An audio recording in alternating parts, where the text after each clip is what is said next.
Marilyn was the kind of girl who dreamed of marriage almost from kindergarten. Her mother always told her that the main thing in life was to get married and have children, that this was the key to a woman's happiness. Despite growing up in an unhappy family with constant quarrels, Marilyn firmly believed in these words. After the death of her mother, Marilyn's life in her own home became completely unbearable when her father remarried. The girl dreamed of getting married as soon as possible and escaping from her cruel stepmother to start a new happy life. During her years of studying at medical school, Marilyn met John. All the girls were in love with the tall, brown-eyed guy who could play the guitar and was considered the life of the party. At first he didn't pay attention to Marilyn, who dressed and behaved much more modestly than her fellow students. However, in their last year of study, he was able to see the charm of the quiet girl that their friends had called a grey mouse. John was a commuter, so after graduation he returned to his hometown.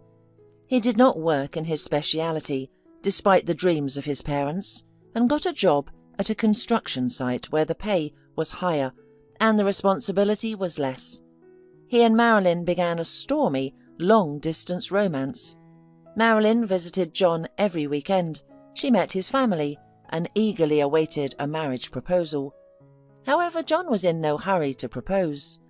But his parents liked the potential daughter-in-law, so they pushed him to a responsible decision. Soon they played a wedding and got married. Finally, Marilyn's dream came true. She no longer had to endure the rude attitude of her stepmother and the indifference of her father. Now she had her own family and a cosy nest, a rented studio apartment where she was a mistress and didn't have to adjust to anyone except for her husband, of course. Marilyn was happy to take care of him, create comfort, and cook delicious meals. However, she didn't notice John's indifferent and detached attitude until she became pregnant. It seemed that he wasn't delighted with the news of the upcoming addition to their family. Instead, he constantly reproached Marilyn for mismanagement and arranged scandals. The guy quickly became tired of family life, and when their daughter Amy was born, things went downhill fast. Always tired, exhausted wife, an endlessly crying child, John became increasingly distant, running away to his parents' house more and more often. To make matters worse, his parents, who had recently loved their daughter-in-law as their own daughter, took John's side. They were not interested in their granddaughter and did not try to reason with their son. Despite the difficult times, Marilyn refused to give up hope. She tried to make the best of things and hoped that her husband would eventually come around. However, things only got worse, leaving her alone to face the challenges of motherhood. At first, John stopped bringing money into the house. It turned out that he had gotten into gambling and sports betting some time ago.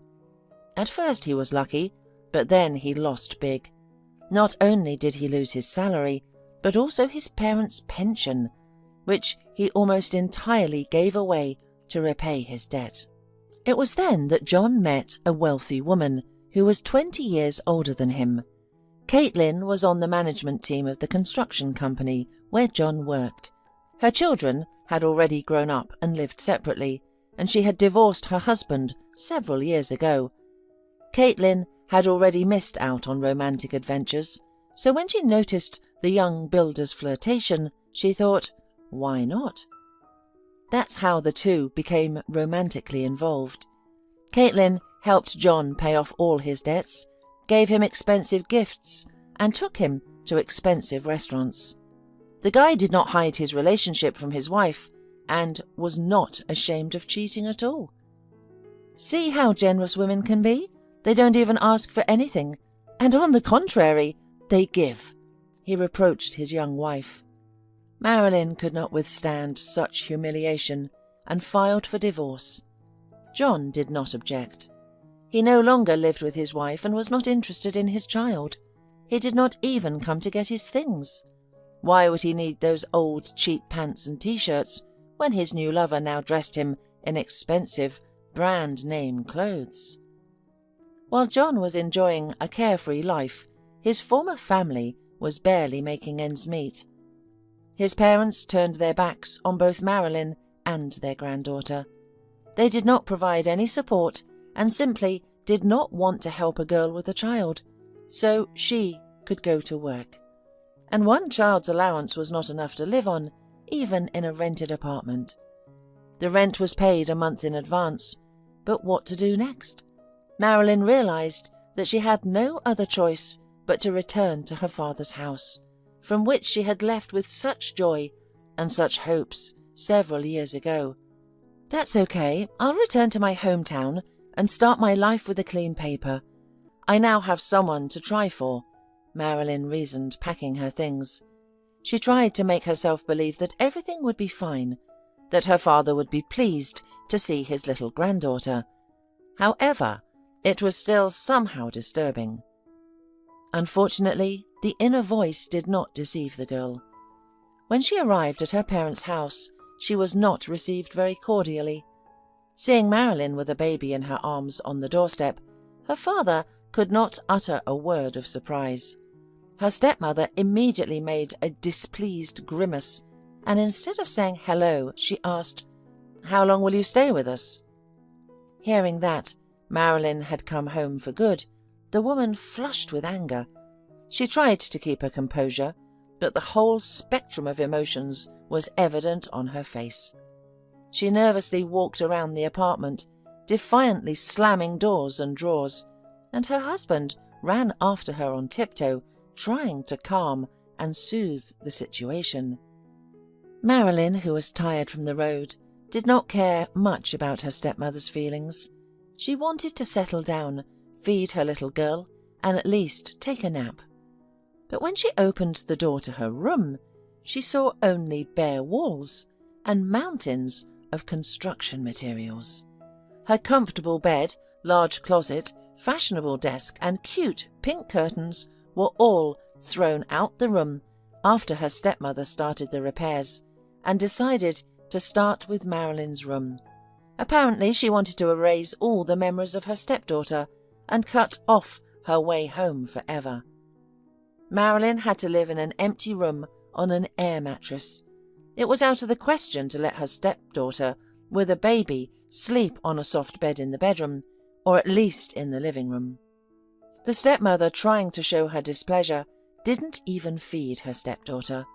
The father, in response to his daughter's reproachful look, only spread his hands. Marilyn was too tired to make the situation clear, and why should she? Being the heiress of her late mother, Marilyn was a co-owner of the apartment and had every right to be there. So she went to the kitchen, made tea, took a shower, and fell asleep with the baby. At night, the girl woke up and went to the kitchen for a drink of water, but froze at the door when she overheard an interesting conversation. "Why didn't you tell me your daughter was coming? Why didn't you talk her out of it?" resented the stepmother. "I didn't know anything. Wouldn't I have told you?" Marilyn's father justified himself. "Keep in mind that I'm not going to squat in the same apartment with her. The baby will cry endlessly and I'll have a headache," the woman went on. "Well, let her live for a while and then I'll talk to her." The man tried to smooth things over. "For a while? No, you'll talk to her tomorrow. We have, after all, begun the repairs," the woman declared, pounding her fist on the table. Seeing through the crack that her stepmother was heading for the door, Marilyn slipped back into her room, trying to remain unnoticed. The fatigue lifted like a hand, and she couldn't sleep anymore. Until the morning, Marilyn thought about how her father would behave. In her heart, she hoped that he would stand up for her, and that he would not let his daughter and granddaughter go anywhere. But she realized that this weak-willed man would not dare cross his authoritarian wife. "I will stand up for my rights," Marilyn reasoned to herself. Early in the morning there was a timid knock on the door, after which Marilyn's father entered the room. Without wishing his daughter a good morning, without asking how she slept, the man began to mumble something inarticulately. You perhaps overreacted when you left your husband. Things happen in life. People cheat on each other, split up and then move back together. You'd better come back too. You can't leave a child without a father." The man seemed to want to say something else, but didn't have the time, because at that time his wife came into the room. She had apparently been standing outside the door the whole time, listening to the conversation between father and daughter. Realizing that her husband was of little use in the matter, she decided to set the record straight herself. "I haven't heard a word from you in years. You never remembered your father and me, and now you show up and disturb our peace. No, you're an adult. You can live on your own. We have our own rules, and there's no place for you and your child here," blurted out the stepmother, clearly pleased with her eloquence. A few hours ago, Marilyn was ready to fight desperately for her place in her parents' apartment, and even planned what she would say to the mean stepmother. But now, looking at this greedy woman and at her father, who was hiding behind her back, she forgot all the words. The girl suddenly became so disgusted that she didn't want to stay under the same roof with these people for even a moment. Without saying anything, Marilyn packed her things and left. She threw her father a reproachful look, but the man only shamefully averted his eyes. Of course, Marilyn would not leave her apartment if she had nowhere else to go. Pride was pride, but she wasn't stupid enough to wander the streets with an infant. She knew that there was one place in this world where she would definitely be welcomed with open arms, and never pointed at the door. A few hours later, the girl was already riding on an electric train that took her to the village where her grandmother lived. When Marilyn was a little girl, her mother often took her to her grandmother's house. The family lived poorly and could not afford trips to resorts, so the girl spent her summer and winter vacations in the village. Mrs. Spruill visited the city, but not often, because she disliked her son-in-law. After her daughter's death, she did not even set foot in her house, believing that it was her good-for-nothing son-in-law who had brought her daughter to a fatal illness. During Marilyn's years as a student, she became preoccupied with her own affairs and worries, leaving her little time to visit her grandmother in the village. They only spoke occasionally on the phone, and although Mrs. Spruill kept calling for a visit, Marilyn never came. Now, in a desperate situation, Marilyn realized that her only option was to go to her elderly relative, whom she had ignored for so long due to her youthful selfishness. When she arrived at her grandmother's house, she hesitated to enter the yard at first. She observed her grandmother sweeping the cobbled paths in the garden and concluded that she had not changed at all in the few years since they had not seen each other. Despite being almost 80, the old woman was still very energetic and active and looked younger than her age. Amy's crying interrupted Marilyn's thoughts. The sudden noise brought the elderly woman's attention to the gate. "Oh, who's crying?" she exclaimed, shielding her eyes from the sun and squinting to get a better look. Mrs. Spruill recognized Marilyn and rushed to hug her, then escorted her inside the house. Seeing her granddaughter with a child in her arms and a suitcase, the woman, who had seen a lot in her long life, understood everything without further questioning. The elderly lady was thrilled to have such dear guests. She was upset for her granddaughter, who at such a young age had suffered betrayal from her husband, become a single mother, and was rejected by her own father. However, Mrs. Spruill was still glad that Marilyn was by her side, even if it was under such sad circumstances. After the death of her daughter, Mrs. Spruill had barely seen her granddaughter and was worried that the absentee father would not be able to properly care for the girl. At least now, Marilyn would be supervised and surrounded by care. Furthermore, Mrs. Spruill was very lonely in the big village house. Now she would have much more fun with her granddaughter and great-granddaughter, and receive help with household chores. It becomes more and more difficult to care for the house, garden, vegetable garden, and even the poultry as one grows old, but a strong young woman could easily cope. "Let her study," thought Mrs. Spurrell. "Anyway, after my death, all this will go to her." In her grandmother's house, all of Marilyn's worries dissipated and her despondency disappeared. The care and support of her elderly grandmother were beneficial, and in a couple of days, Marilyn came to her senses. She seemed so cheerful and happy, as if all the troubles from the past months had never happened. The baby seemed to benefit from the fresh air and her great-grandmother's care. She slept well, was cheerful and active, and began to gain weight quickly. Marilyn adjusted to rural life, and her grandmother taught her how to grow fruits and vegetables and take care of chickens. Things went very well, and the grandmother and her granddaughter even started selling their crops at the local market. Marilyn made friends among the villagers, and soon she no longer felt lonely. Life went on as usual, and it seemed to Marilyn that this happiness would last forever. However, 5 years later, grieving came to their home. One day, Mrs. Spurrell caught a severe pneumonia that led to serious complications of the heart. Unfortunately, the woman was never able to fully recover. Once cheerful and lively, the pensioner now rarely left the house, and over time she weakened completely and practically stopped getting out of bed. Feeling that these were her last days, Mrs. Spurrell decided it was time to have a serious talk with her granddaughter. Lately, the elderly woman went to bed early, and she did not even have the strength to watch her favourite TV series. But this evening, she waited until Marilyn finished her chores and put Amy to bed, and then called her into her room. The woman understood what her grandmother wanted to discuss and was very upset. At first, Marilyn did not even pay attention to the fact that the woman held a beautiful carved box in her hands. Mrs. Spurrell started a sad conversation that brought tears to Marilyn's eyes. At first, the elderly woman gave her granddaughter instructions for the future, urging her not to repeat old mistakes. Then she talked about inheritance. It turned out that Mrs. Spurrell had visited a notary long ago, even before her illness, and had bequeathed her house and modest savings to Marilyn.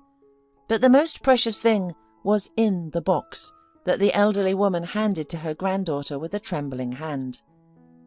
When Marilyn opened the box, she found an incredibly beautiful antique gold ring in the shape of a flower with a huge ruby in the centre. "My great-grandmother received this ring as a gift from her husband. They lived a long, happy life together, and since then it has been considered the talisman of our family. From generation to generation, the ring has been passed down the female line, bringing good luck and happiness to everyone," said Mrs. Spurrell. "Why didn't you give it to my mother when she got married?" Marilyn asked, looking at the jewellery in surprise and admiration. "Because she chose the wrong man.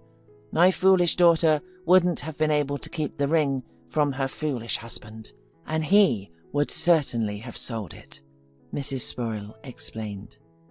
By morning, Mrs. Spurrell had passed away, and her death shook Marilyn deeply.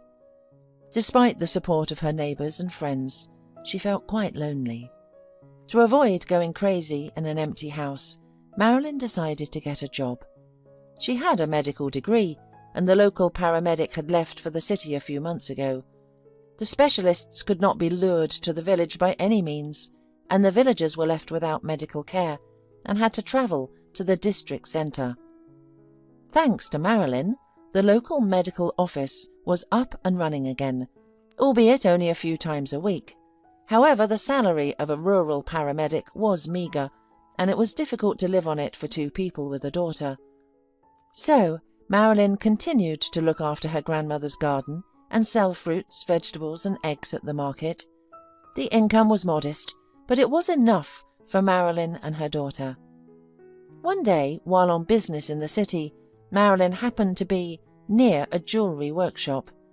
She became curious whether her grandmother's ring was truly valuable or just a pretty trinket. The jeweller examined it carefully and quoted an amount that dumbfounded Marilyn. If she sold the ring, the money would be more than enough to move to the city and pay the first instalment on a mortgage.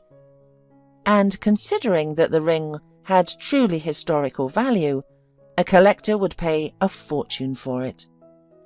Despite the temptation, Marilyn decided not to sell the ring. She did not want to betray the memory of her grandmother. However, she did not want such a beautiful and significant item to gather dust in a box, so she decided to wear the ring. It reminded her of Mrs. Spurrell and gave her hope for a happy future. 6 months passed, and Marilyn inherited her grandmother's estate, becoming the full mistress of her house.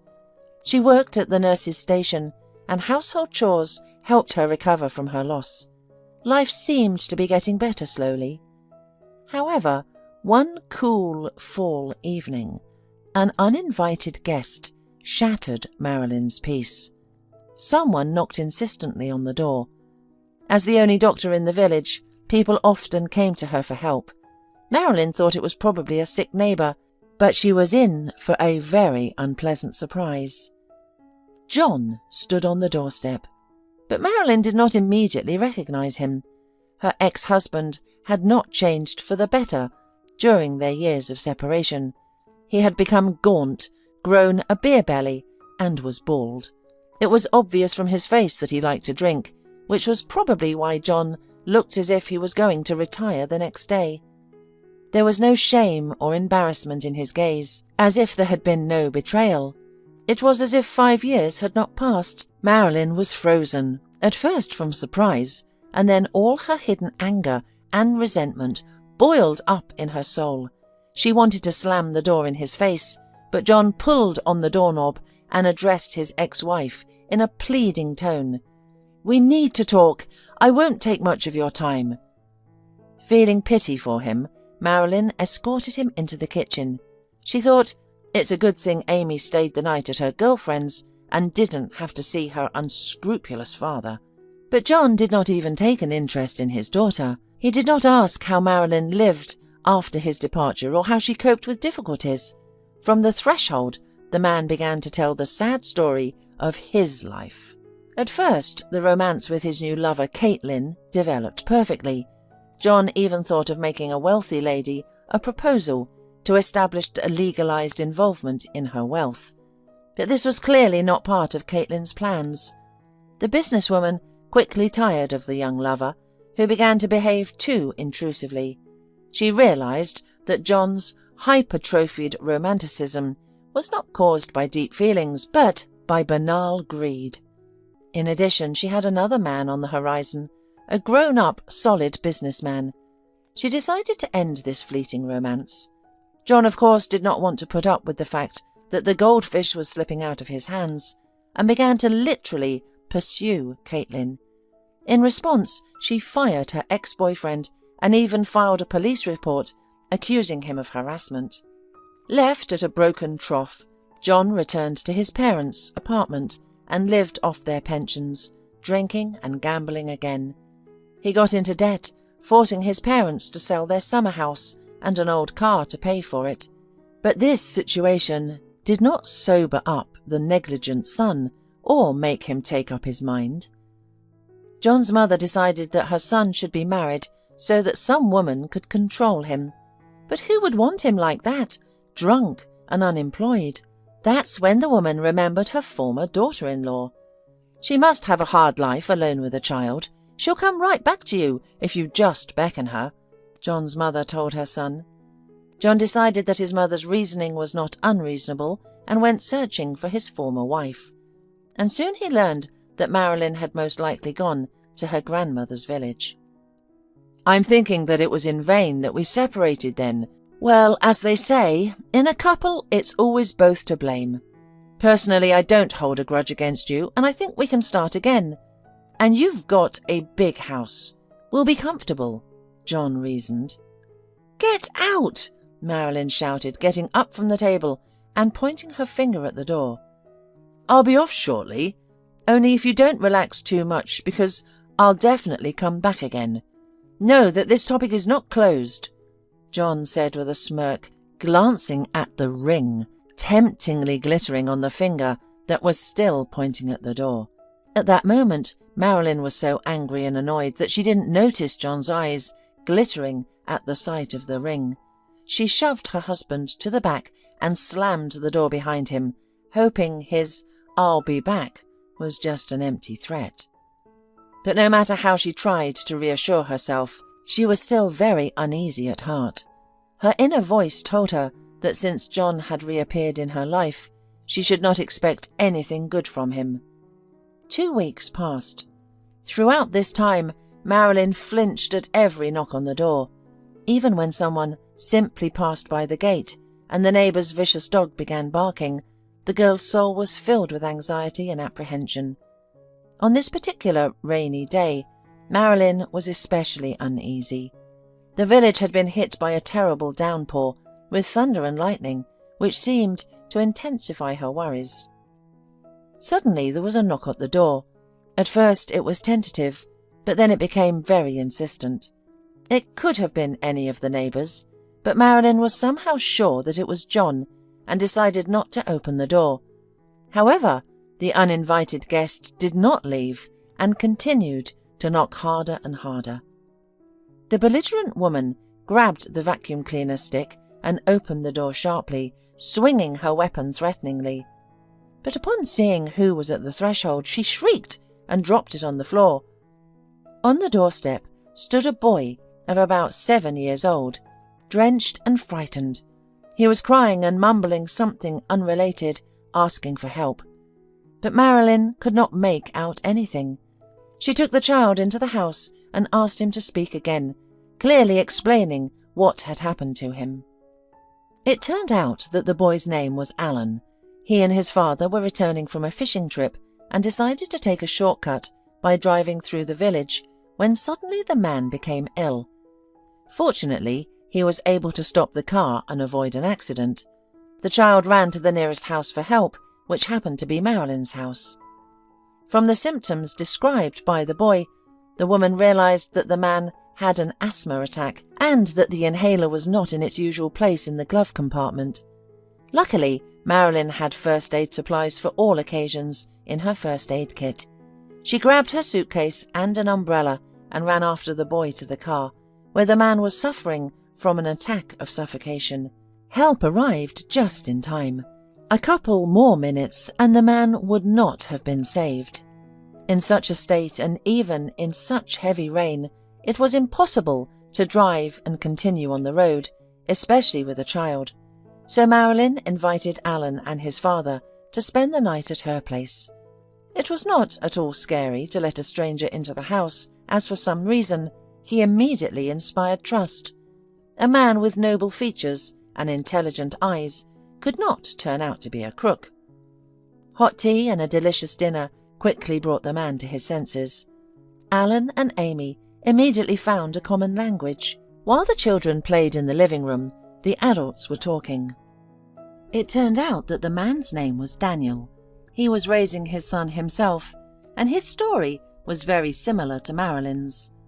Daniel had also faced betrayal, which for a long time discouraged him from trusting women and starting any kind of relationship with them.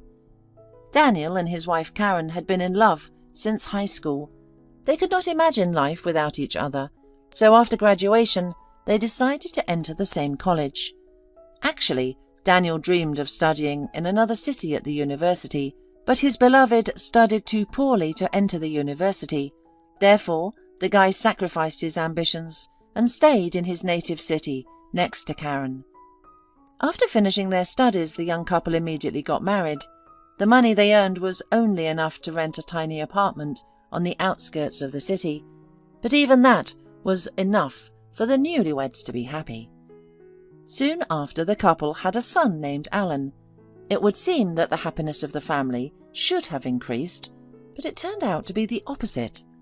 After the birth of the child, Karen became very irritable. She suddenly became cramped in a tiny apartment and began to reproach her husband for a lack of money. Daniel did not take offence at his wife and took her reproaches as a guide to action. He got a second job, thanks to which the family was able to move into a larger apartment closer to the city centre within a few months. However, Karen was still dissatisfied.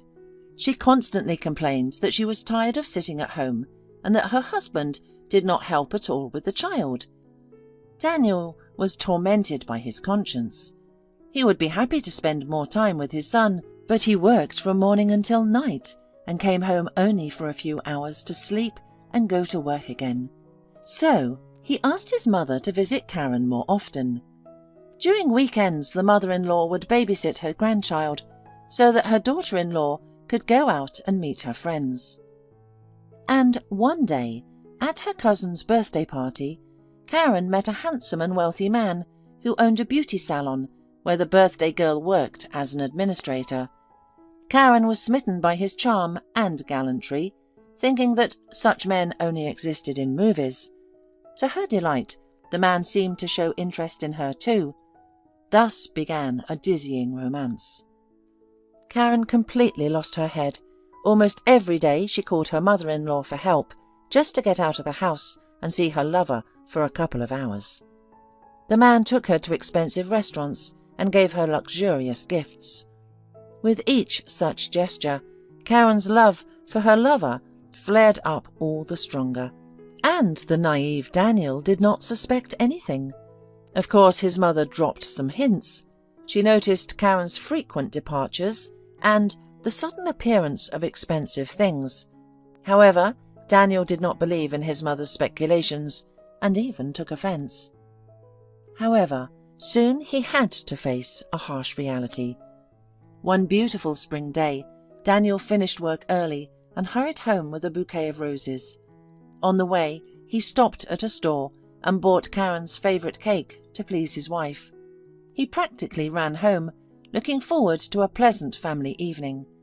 However, he did not find his wife at home. Instead, his mother opened the door and informed him that she had looked after Alan all day and that Karen still had not returned home or answered her phone calls. "I don't know what to think," said the worried woman. Even though she did not have a special love for her daughter-in-law, she was still very concerned about her. Daniel was also worried and tried to call his wife, but his attempts were unsuccessful. Karen's sister and close friend also knew nothing about her whereabouts. Suddenly, he noticed a corner of a notebook sheet sticking out from under the sofa cushion. It turned out to be a note from Karen, informing him unpretentiously that she had fallen in love with another man and would now live with him. She entrusted her son to her husband, as the new lover did not want children. The short letter, written in neat calligraphic handwriting, ended with, "I hope that you will forgive me and will not forbid me to see the child." Daniel angrily tore up the note after reading it and then sat down on the sofa, crying bitterly and childishly, hiding his face in the palms of his hands. His mother didn't even have to read the note to understand what had happened. She didn't try to comfort him, but only sighed heavily and shook her head. Daniel was so offended and angry and filed for divorce the very next day. He firmly decided that he would not allow his unfaithful wife to see their son and traumatize his psyche. He repeatedly thought about what he would say to Karen when she asked to meet with their son, but it never came in handy. For 6 months, she never once remembered the baby, enjoying a beautiful life and enthusiastically spending the money of her rich lover. However, her happiness did not last long. Karen knew that her new chosen one was a well-known womanizer throughout the city, but being a naive woman, brought up on melodramas and cheap tabloid novels, she sincerely believed that he really loved her and would certainly marry her. Unfortunately, this was not the man's plan. When Karen bored him, he simply kicked her out the door and moved on to a new relationship. All her dreams were shattered. Just a few days ago, she was putting on a designer dress to have dinner at the best restaurant in town, and now she was on the street with only one suitcase and without a penny to her name. Her lover had taken away all the expensive gifts, jewellery, fur coat, and a smartphone, probably for his next girlfriend. Karen did not have anything to sell, to live with anything for the first time. She thought that it was a good thing that she had such a wonderful, loving husband, and that he most likely missed her and forgave her. But no one opened the door when she went to her old apartment. From the neighbours she learned that Daniel had moved out a long time ago and now lives with his mother. She went to his mother's place, but even there she was met with failure. The former mother-in-law did not even let her on the doorstep, and she did not show her child. Karen sat on a bench near the entrance until late in the evening, waiting for Daniel to come home from work. When she saw her ex-husband, she immediately jumped up and rushed to him with hugs. "How dare you show up here and hug me? Go back where you came from," Daniel exclaimed, pulling away from Karen. "Please forgive me. I made a huge mistake. But now everything will be different, and we'll live happily ever after. Me, you and Alan," Karen emotionally pleaded.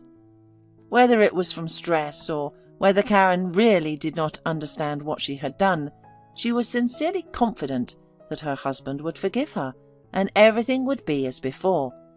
However, Daniel was not willing to forgive her. He looked at her with a scornful gaze, making it clear that there would be no second chance. He quickly came to the entrance and then turned around and said, "Don't you dare come here again." Only then did Karen realize the tragedy of the situation. She lost her beautiful, rich life with a lover and finally lost her family. She had nothing left but to return to her parents' house. However, they were not pleased with her and couldn't forgive her for her disgrace. Though they didn't throw her out, they didn't show much hospitality either. The next day, Karen's mother called her into the kitchen for a serious conversation. "Don't think you can freeload off us like you did with your naive husband. That won't work with us, and you won't get our pension. Find a job." "Well, what am I going to do? I never worked after marriage," replied Karen, confused. "You're no use at all. Well, I'll talk to my neighbour. Maybe she'll help you find a job as a letter carrier or courier." Working days became a hard test for Karen, who had never worked a day in her life and had no plans to do so. The size of her salary came as a shock to Karen. "How am I supposed to live on this money?" she thought. Every day the woman became more and more aware that her life probably wouldn't get any better. The thought of spending the rest of her life in her parents' apartment, living from paycheck to paycheck, led her to despair, and she turned to alcohol. At first, she drank only a bottle of beer after work, but then switched to stronger drinks. Her boss began to notice that she was addicted to alcohol and fired her to avoid any problems with parcels. Dismissal finally broke Karen, and she began to drink without measure. Her parents tried to help her by taking her to the doctors, but to no avail. She continued to drink and had an affair with a neighbour who was also an alcoholic and frequently beat her in a drunken rage. One day the man pushed Karen so hard that she hit her head on the corner of the closet and she died instantly. Daniel, her former husband, took care of all the funeral expenses. He felt partly responsible for her tragic end.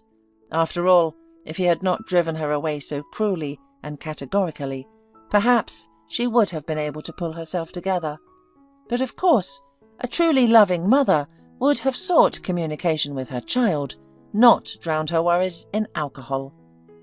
Be that as it may, Daniel never said anything bad to his son, but to his mother. The boy grew up with the idea that his mother, who loved him very much, died of a serious illness. And his father did everything possible so that Alan was not deprived of either attention or material wealth. He worked hard to create his own successful business, which he could then pass on to his son by inheritance. Marilyn also told Daniel her story. During the conversation, the interlocutors did not notice how time flew by, and it began to get light. They even forgot about the children. Amy and Alan, who were playing late in the living room, fell asleep. Waiting until the kids woke up, Marilyn prepared a delicious hearty breakfast of country products. Daniel thanked his saviour and left with his son, and Marilyn thought about what she had heard for a long time. What coincidences there are in life. His wife did to him almost exactly what John did to me. After this incident, life in the village went on as usual. Marilyn had so much work at the nursing station and household chores that they superseded the disturbing thoughts caused by her ex-husband's visit. For some reason she had decided that John's threats were nothing and that he would never come back. Well, if he was really up to something, he would have come by now. And even if he comes, what can he do to me? Nothing, Marilyn pondered, calming herself. Meanwhile, she remembered her recent guests with warmth, and Amy was always asking about her new friend, with whom they played so cheerfully. "Will Alan come to us?" But Marilyn had nothing to say to her daughter. She was sure that she would never meet Daniel and his son again. After all, they did not discuss that, and did not even exchange phone numbers, although admittedly Marilyn would not mind communicating again with a new acquaintance, because he seemed to her to be a good man, and also an interesting conversationalist. One night Marilyn had a bad dream. She saw it as if someone were chasing her. In the dream, Marilyn was running down a long dark corridor when she saw the pursuer pulling his huge, hairy hands with long dirty nails towards her. Either man or beast had finally caught up with his victim. He grabbed her hand and tried to remove the precious ring from her finger, which would not budge. At that moment, Marilyn woke up in horror. It was still night. The full moon was shining through the window, filling the room with a soft but somehow unpleasant light, which only added to the anxiety after an unpleasant dream. Marilyn tossed and turned in bed until morning, but still couldn't sleep. Actually, she was not superstitious and did not believe in dreams or omens.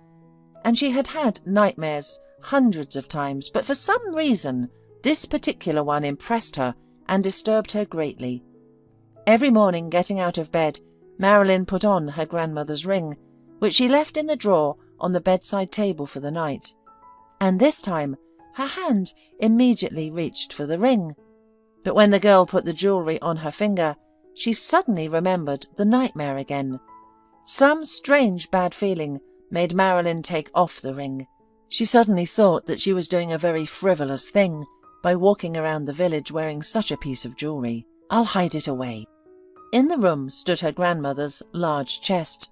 Not only was it locked with a key, but it also had a double bottom, under which Mrs. Spurrell hid all the most valuable things: documents, money, gold earrings, which she had not worn since her youth, and a box with a ring. Marilyn decided to return her family heirloom to its rightful place. She mentally thanked herself for not ignoring the bad premonition. Looking at the clock, Marilyn realized that it was time to wake up her daughter and prepare breakfast. When the girl was busy in the kitchen, the neighbour's dog suddenly barked loudly. Marilyn had long been accustomed to these sounds and did not pay attention to them, as the dog reacted aggressively to literally every rustle. But today the animal behaved differently than usual. The dog growled menacingly and literally tore off the chain. So Marilyn decided to go outside and see what the matter was. There was no one at the gate, and the dog was barking not towards the street, but towards Marilyn's yard. The animal, all bristled, bared its teeth and pulled the chain with all its might, as if pointing to the far corner of the neighbour's garden. Probably the dog saw a cat, thought the woman, but still decided to go around the yard just in case. She took a brief look around and saw no sign of any intruders. For a moment, though, she thought she heard a rustle on the side of the patio, but there was no one there either. Marilyn went back to her work, and in about an hour she and Amy left the house. On the way to kindergarten, Amy suddenly remembered that she had forgotten the acorn craft at home, which her teacher had asked her to make. The child burst into tears, and the mother and daughter had to turn back, even though they had already travelled 2/3 of the way. As they entered the yard, Marilyn noticed that the door to the house was ajar. "Did I forget to close it?" she thought. But as she approached, she realised that the lock was broken, not just cracked, but literally broken out of the door, as if someone had chopped it with an axe. At that moment, John ran out of the house. He looked unrecognizable with anger. "Where's the ring?" he shouted, seeing his ex-wife and daughter standing in front of the house, frightened. It turned out that the barking of the neighbour's dog that morning was not in vain. The pet had immediately sensed someone sneaking into the neighbour's territory.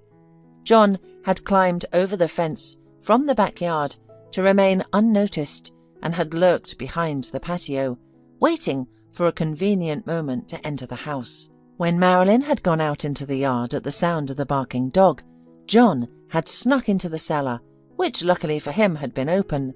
Through the ajar door, he had watched Marilyn carefully and noticed that she was not wearing the ring that he had come for. Then we must wait until she leaves and search the house, he had thought.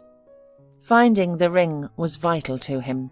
He had once again lost badly at cards and owed money to some dangerous bandits who had threatened to kill him if he didn't repay the debt.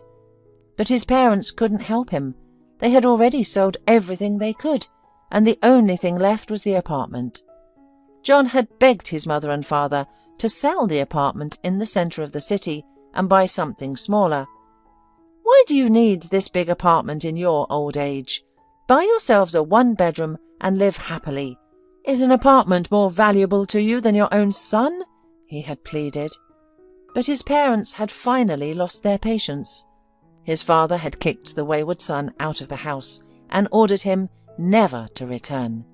He had even changed the locks so that John could no longer get into the apartment and take out the TV, washing machine, and his mother's amber beads, the only remaining valuable thing that could still be sold for some money. Left without the last hope, John suddenly remembered the luxurious gold ring with a ruby that he had seen on his ex-wife's finger, and now, when Marilyn and Amy had left for the daycare, he had immediately run out of his hiding place and begun to search. After pulling the old wooden door and making sure it was not too reliable, the man had grabbed an axe he had found in the backyard and struck the lock. On the first try, the barrier was removed, and he broke into the house to look for the ring. John turned out closets, looked under mattresses, moved furniture, and rummaged through cans of cereal and flour, hoping to find the jewel, but to no avail. He had no idea of where the stash was. He even broke open the lock of the massive wooden chest, in the usual for him way, with the blow of an axe, but found nothing but his grandmother's old tablecloths, blankets, and an album of old photographs. He was very close to his cherished goal, but fortunately he had no idea about it. "Has she sold it? But she couldn't have spent the money so quickly," he thought. With these thoughts he ran out of the house. His last hope was the attic, where he was planning to climb using the long ladder presented to him on the wall, and just at that moment he came face to face with Marilyn and his daughter, who had come home to a handmade craft. The robber, taken by surprise, was at first confused, but realizing that he had nothing more to lose, he decided to take extreme measures. He roughly grabbed Marilyn and Amy and dragged them into the house. The woman tried to scream and call for help, but at that moment John looked so threateningly that she had a lump in her throat. After taking his captives into the house, the man closed the door behind him and demanded that his ex-wife give him the ring. "Confess, where did you hide the ring? Speak quickly, don't try my patience," demanded John. "What ring? I don't have any ring." Marilyn justified herself because she was determined not to hand over the valuable heirloom to her ex-husband. "Don't pretend! I saw it on your finger last time." "It's just costume jewellery from the local store. I lost it somewhere in the garden a long time ago," the woman lied, thinking on her feet. "Why are you playing games with me? I'm not an idiot. I know there's gold there. Probably 10 grams of gold and a ruby the size of my fist. Give it to me or else we'll both be in trouble." Suddenly John ran out to the garage and returned with a can of gasoline for the lawnmower. "I have nothing to lose. If you don't give me the ring, I'll set the house on fire and we'll all die together," shouted the man in his crazed state. Marilyn realized he was not joking. She went to the bedroom, took out her grandmother's jewelry box, which was dear to her heart, and gave it to her ex-husband. Of course she was hurt to part with the precious gift, but the safety of her child and her own life were more important than any jewelry. After receiving what he wanted, John rushed to the exit, but on the way to the gate he suddenly stopped. He had a sudden urge to cause more trouble for his ex-spouse, whom he blamed for all his problems. He rushed back into the house, where the shocked Marilyn looked at the chaos that had reigned in her cosy home and tried to assess the scale of the damage. He roughly pushed the woman into the bedroom and locked the room from the outside. Then he grabbed a crying Amy by the arms and dragged her towards the exit. In fact, he didn't even know where he would go with his daughter, or what he would do with her, because he didn't actually need her. But the main thing was to spite Marilyn, and he was least concerned about his child's feelings and fate. Meanwhile, Marilyn was banging on the door and threatening to call the police. And really, John thought suddenly, she won't stay there forever. She'll get out somehow, or the neighbours will rescue her. Of course, she'll file a report and I'll be in trouble. The man realised he couldn't let Marilyn live and decided to carry out his threats. However, he wasn't going to kill the little girl, so he simply locked her in the barn to prevent her from disturbing him or attracting the attention of neighbours with her screaming. Then John grabbed a can of gasoline and started pouring the flammable liquid on the walls of the house. He was so mad with anger and engrossed in the process that he didn't even hear a car drive up to the yard. Fortunately for Marilyn and her daughter, Daniel and his son came to visit them to thank them once again for their rescue. Seeing this terrible picture, Daniel disarmed John with the first log he could find. 15 minutes later, the district police arrived. The intruder was detained, and the valuable ring was returned to its rightful owner. John was sent to prison for robbery and the attempted murder of his ex-wife. Marilyn never saw him again or heard anything about him, and she wasn't interested in that at all. She now had a new life, which had no place for the ghost of the past. Marilyn and Daniel began a romance, and Amy and Alan were thrilled that their parents were together and were going to get married, creating a big family. At the wedding, Marilyn put on her grandmother's ring and never took it off again. Now she was sure that the family relic had brought her long-awaited happiness.